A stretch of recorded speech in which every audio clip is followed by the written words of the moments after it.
رسوله الكريم اما بعد فاعوذ باللہ من الشیطان الرجیم بسم اللہ الرحمن الرحیم۔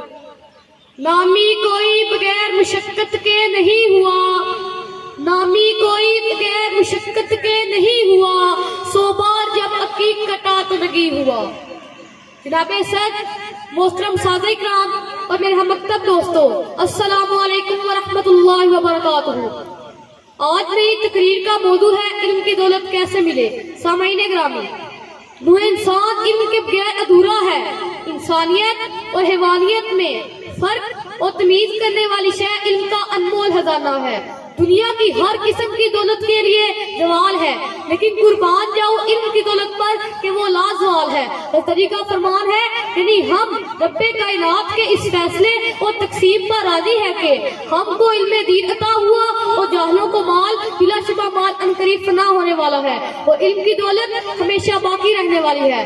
حاضرین محترم، یہ عظیم لازوال دولت ہمیں کیسے ملے اور اس کے حصول کے لیے ہمیں کیا کرنا ہوگا، اس کا جواب تو روز روشن کی طرح واضح ہے کہ جب دنیا کی معمولی سی چیز بھی بغیر محنت اور مشقت کے نہیں ملتی تو علم جیسی لازوال دولت بغیر محنت اور مشقت کے کیسے ملے۔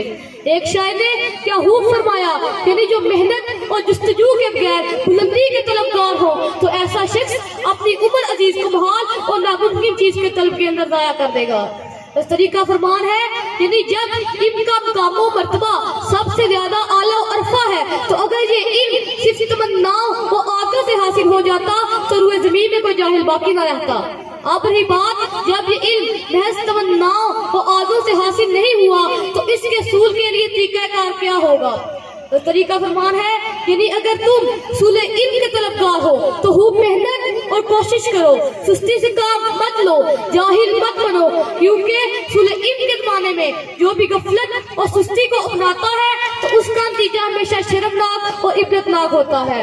علامہ اقبال نے بھی کیا خوب فرمایا ہے، مٹا دو اپنی ہستی کو اگر کچھ مرتبہ چاہو، مٹا دو اپنی ہستی کو اگر کچھ مرتبہ چاہو، کہ دانا خاک میں مل کر گل و گلزار بنتا ہے۔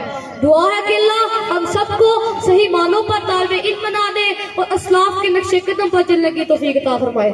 بس آخر میں اتنا ہی کہنا چاہوں گا، جو بھی مشکل ہو میری تو اسے آسان کر دے، جو بھی مشکل ہو میری تو اسے آسان کر دے، علم کی دولت سے عارف میرا دامن بھر دے، علم کی دولت سے عارف میرا دامن بھر دے۔ شکریہ۔